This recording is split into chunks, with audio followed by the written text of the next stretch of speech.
to contact ChatGPT support when deleting your account. What you want to do is go ahead and open any browser and type in ChatGPT login.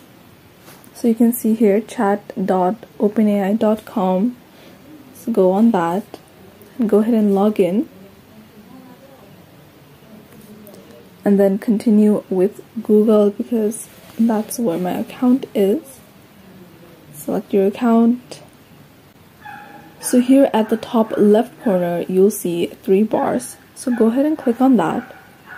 And at the very bottom, next to your name, you'll see 3 dots. So go ahead and click on that. And you'll see where it says help. So once you go, you can search for what you're trying to do. So here we're trying to delete our account. So if we type delete account, you can see here. And then it gives you an article on how you can delete your account. So there are 2 methods available, and you can go through whichever you feel is easier for you. So this is how to contact ChatGPT support when deleting your account.